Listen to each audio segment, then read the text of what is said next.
In the winter of 2016, Clara and Michael, a young couple from New York, decided to spend the Christmas holidays away from the hustle and bustle of the city.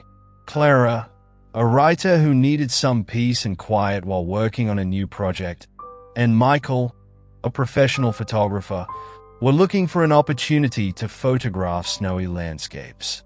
They rented an old house on the edge of the Vermont woods. The two-story Victorian was located in a secluded and remote area. The owner, an elderly woman they had only communicated with via email, had offered the house for a very low price. Michael jumped at the chance, but Clara was a little hesitant. She couldn't help but feel a strange sense of dread from the pictures in the ad. There was something about the house, especially its tall, dark windows. But since Michael was eager, she agreed. They arrived just before dusk. The cold immediately bit their skin when they got out of the car. The house was nestled among a thicket of pine trees, and an eerie silence reigned around them. No birds were singing, no wind in the trees. Michael took the key from under the flower pot by the door and opened the door. The house was full of old things. Velvet sofas, oil paintings of unknown faces, and a pendulum clock that ticked in the silence of the house. They could smell the dampness and old wood. Clara looked around and whispered, "This looks so strange." Michael replied with a laugh, "That's great. I can imagine how amazing the pictures I'll take from here will be." After the simple dinner they had brought, Michael decided to take a few pictures of the interior of the house. Clara, tired from the long drive, sat down on the sofa and opened the book she had brought with her. But something was distracting her. She felt someone staring at her from behind. "Michael, don't you feel like it's too lonely here?" Michael said belatedly. "Well, that's why we chose this place, isn't it?" and adjusted his camera. When they went to bed, it was strangely cold, even with the heater on. In the middle of the night, Clara was awakened by the sound of footsteps coming from downstairs. She thought Michael might have gone to the kitchen, but when she returned, she saw that Michael was still sleeping next to her. She woke him up gently with her heartbeat. "Michael, someone is here. You're hallucinating.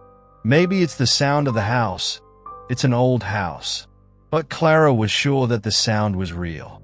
The next day, Michael decided to check the basement, because it was possible that an animal like a raccoon had entered the house. Clara insisted that she go with him. The basement was dark and damp. With the light of a flashlight, they saw that the floor of the basement was covered with a layer of dirt. In the corner of the basement was a small wooden door. Michael opened the door and entered a small room with walls blackened with charcoal. On one of the walls were carved strange symbols. Clara, now terrified, said, "It looks like some kind of religious or witchcraft symbol." Michael tried to calm her down, but even he felt uneasy. The second night, Michael went to bed later than usual because he wanted to edit his photos. Clara fell asleep earlier, but something woke her up.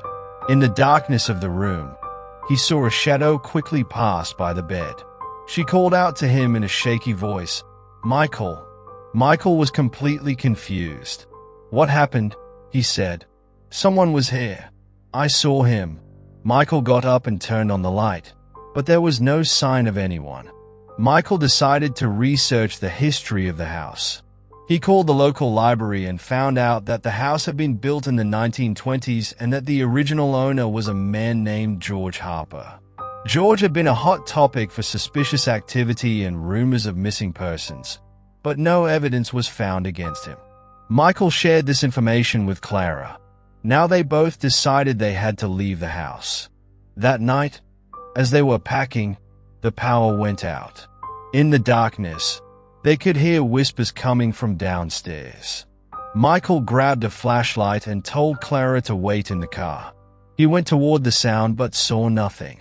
When he returned, Clara said in horror, "Michael, why are you here?"